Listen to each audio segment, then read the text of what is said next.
Hello guys, welcome to another amazing episode of the weekly recap. I'm your host Austin Otieno, and this show is brought to you by News Unplugged KE. Otherwise, stay tuned.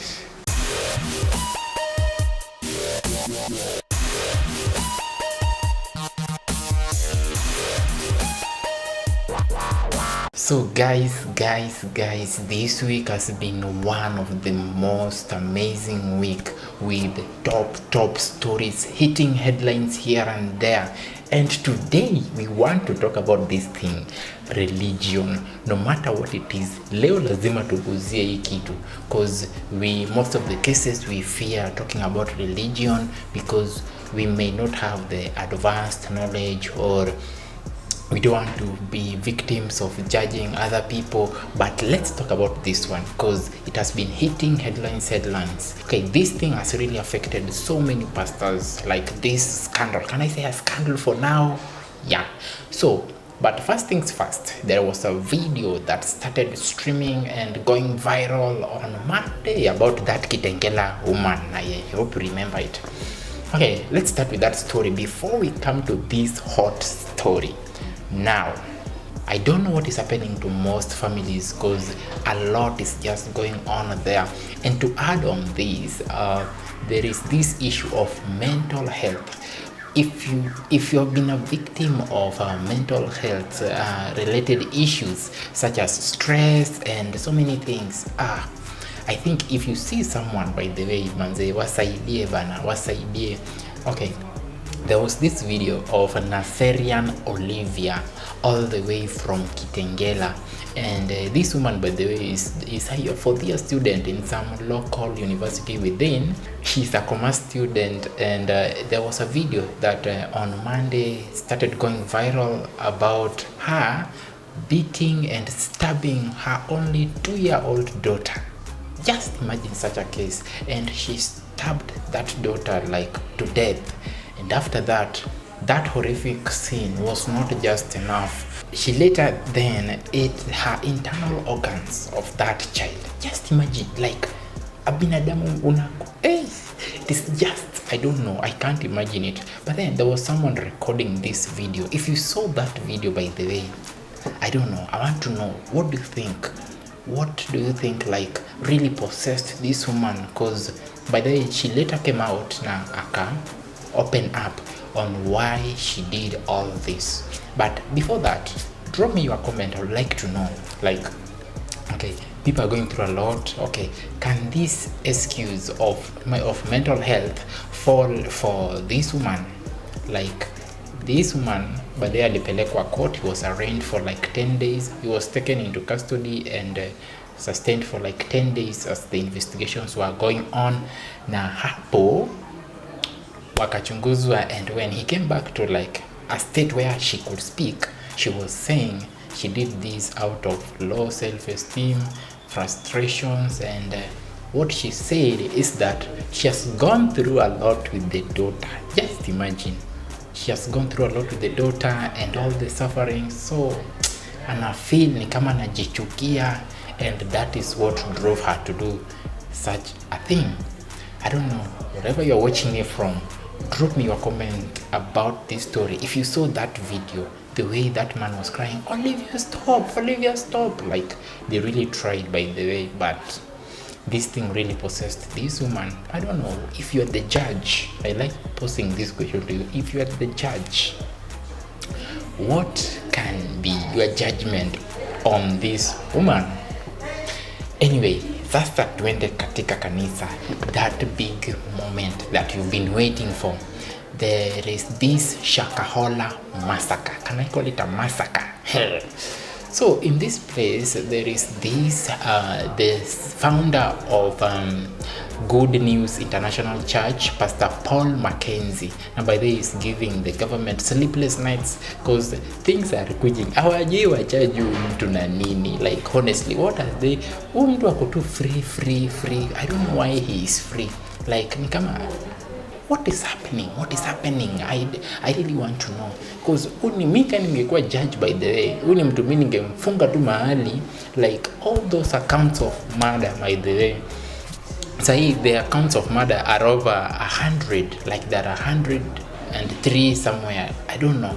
But just imagine, families are out there, we are losing people, and then we are finding that they were being stabbed to death. Na maki ukiangalia pastor amenona by the pastor is healthy, and then someone is telling you to starve to death in the name of religion for you to meet Jesus. Guys, yani tumekuwa brainwashed up to this. Imefikaje hadi tumekuwa brainwashed to this point? So as the DCI and a few police investigations have been going on, then comes another story. Pastor Ezekiel is linked to this man.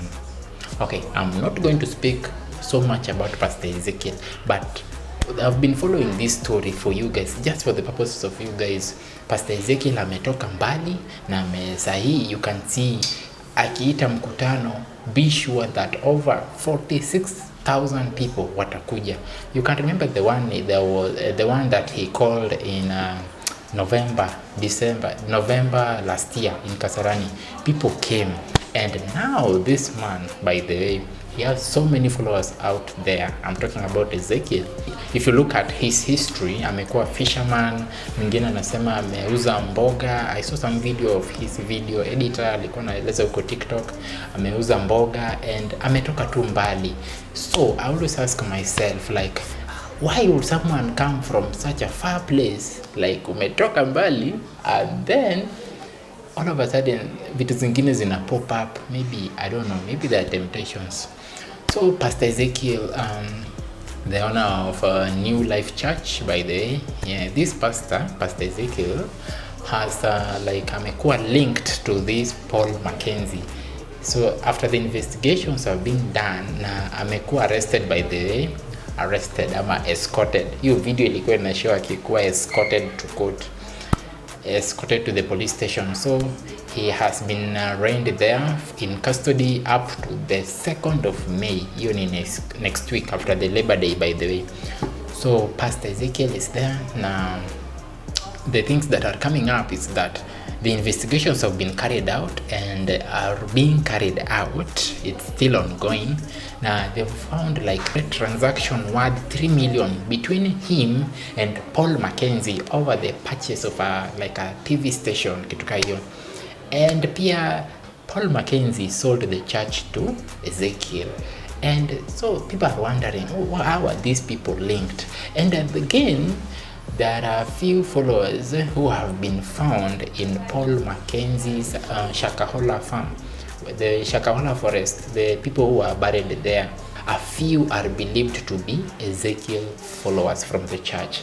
So it brings so many questions, and I don't know wherever you're watching me from, because when that man, by the way, alikuwa arrested, when Ezekiel was arrested, people were shouting, Prophet Owori, you are the next. Prophet Owori, you are the next. So I don't know. I don't know who is a true prophet. I don't know who. I just don't know. But what I can advise you guys, in as much as we go to church, have a personal relationship with God. Read your Bible. Just pray by yourself, no matter what it is. Because easy, you can't trust anyone. You can never know. And this story is still hot, and politicians are talking about it. Various religious leaders are talking about it, like Pastor Nganga, by the way. Pastor Nganga is so mad. Pastor Nganga is saying, you can come for me. If you want to arrest me, come for me. You think I'm a false prophet? You feel, until he abused, by the way, the media, like, come for me, look at your mother, like Mama Yako, like, he talked so bad with this. And of course, you've been seeing so many videos circulating over the internet about, I saw there was this video where, hey guys, I saw this video where a woman was being, being delivered. And then the demons just ran away, and that woman went to another man and started doing some missionary sex style. You know what I'm saying? Oh God. Then there's another one, Pastor Ronaldo, where this pastor, he comes with a ball, football, that ball, on the pulpit, and then they kind of play football. If the pastor challenges you and it gives you chobo, we call it chobo. Chobo is where that ball passes between your legs. Then if the pastor scores that chobo, you become delivered. So guys, up to this point, I'm going for a short break, but drop me your comments. I would like to know, what do you think about the current state of the religion?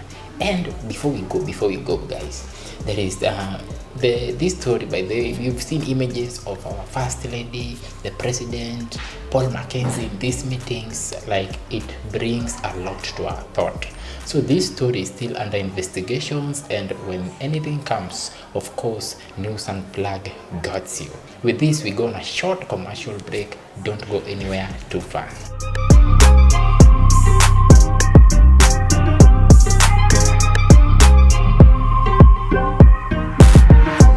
Welcome back guys, and if you've watched up to this point, subscribe, like, drop those comments, keep them coming as I give you more gist that has been happening this week. So there is this story, by the way, it's just coming towards the end of this week, and the DCI have been doing investigations, and now according to DCI, Maurice Njuguna, who was living with the deceased, the girlfriend, they were working together at some these restaurants, the butcher restaurants where you eat nyama choma zone, those places.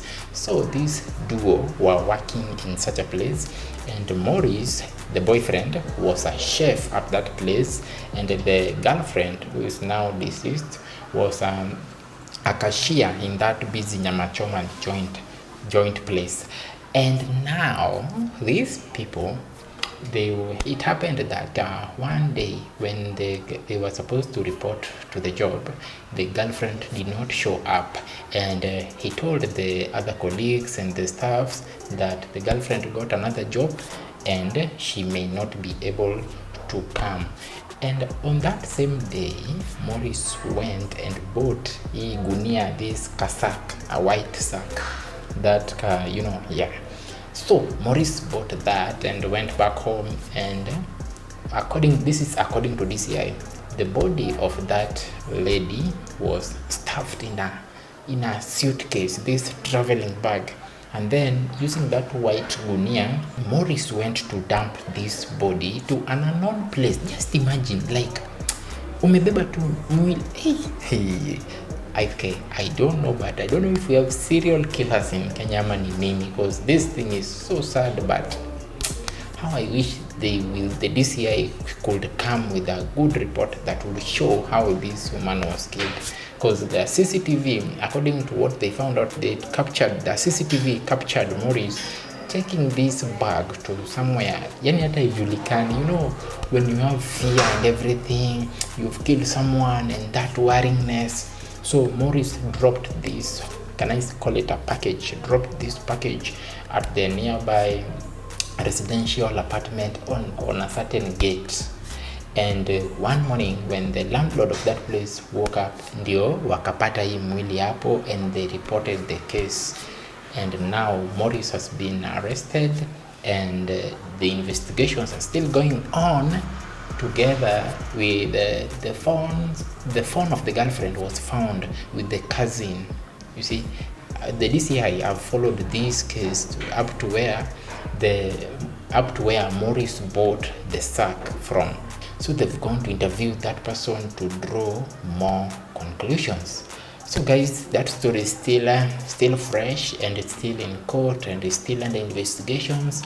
When the details come, of course, I'm very sure our teams working in the website will upload more news about it. And now, putting all this tragedy aside, let's dig into some other news where Eric Omondi, the one and only comedian, okay, this man, I don't know, Miss Jui, but let me tell you today, I'm not a prophet, but coming the next election, I'm very sure he will be in the next political seat. We can bet on that, by the way. Drop me your comments. Kama unagree na mimi, ama uagree na mimi, I would like to know. So, Eric Omondi was in Kisumu this week, and he took this protest to zile zake tu, by the way. And of course, he was arrested. So, he was alone. He was along Jomo Kenyatta Street with a few comrades, and later on ikakuwa to a big crowd. So Eric Omondi was in this academic regalia. Inaitwa regalia, the gown himself. So Eric Omondi akaita watu hapo. He was demonstrating against the high cost of living, unemployment, high school fees. That's why he wore that academic gown ya kugraduate. And the comrades had mattresses which they placed on the road where everybody was sleeping, no passage of the roads. Like, it's just full of comedy. So up to that point, of course, the county OCPD akakuja hapo, and Eric Omondi has been arrested. And relating this to this story, the Azimio leaders, by the way, wali announce we are going to have we are going to have Maandamano as from next week, the 2nd of May. Sijui, I don't know venye itakuwa. If you missed the first Maandamano, sijui kama hii utakuwa ama will you just stay at home? Drop those comments, by the way. I would like to know if you will join the next Maandamano or you won't join.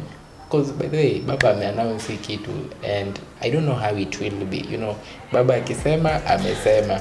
And Maki, by the way, inaweza kuwa hiyo siku Maandamano itakuwa ile serious tena. And Baba announced that and he went to UAE. He flew out of the country, by the way. And when our president heard this, of course, news ikamfikia President Ruto in some reply when he was in Embakasi launching some granary. He told this to the Azimio people. He said, let us come and work together for the benefit of the country. I don't know, because Raila is staging this protest because they agreed, by the way, to end the protest, and they had terms which they were supposed to discuss with the president, and the president is just lagging behind. What is wrong? I really don't know why the president is lagging this behind. They don't want to talk that bipartisan. Hata kama ni nusu mkate. Right now the president is still replying, we are ready to work with you, our friends. He always called them our friends from Azimio. We are ready to work with you and everything. Anyway, acha tuone how things will go with that. And now, comrades, the same comrades now I still want to talk to you. Last time hamkupata help, like 140,000 students of you did not get help.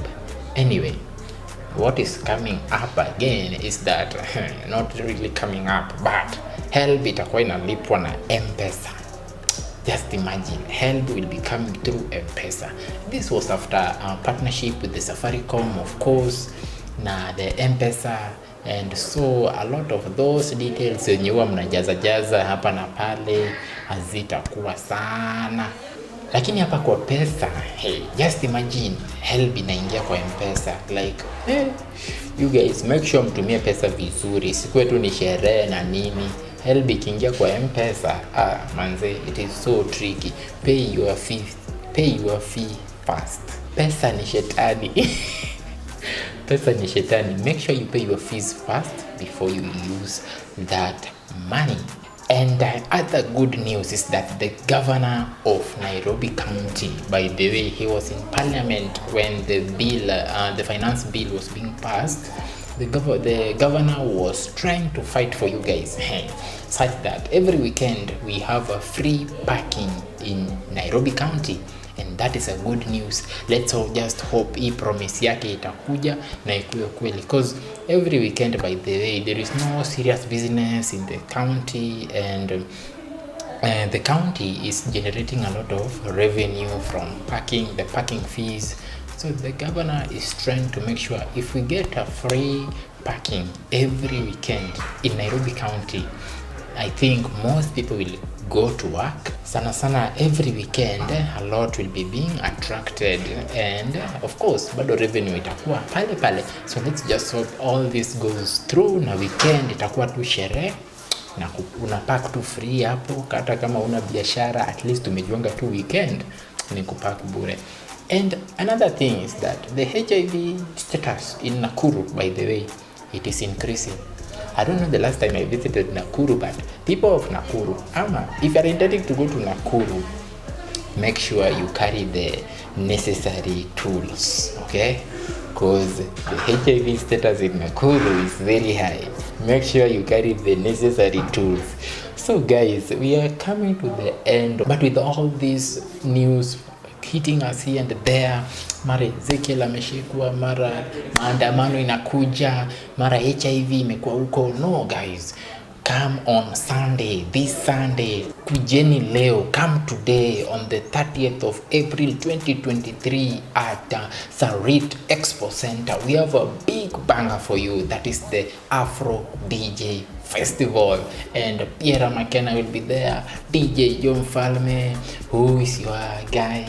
I know you know that song. Spyro will be there, Camido will be there, DJ Seme, and so many people, Pokoli. Like, guys, kujeni to dance. Let's dance to the, let us come and sweat there together.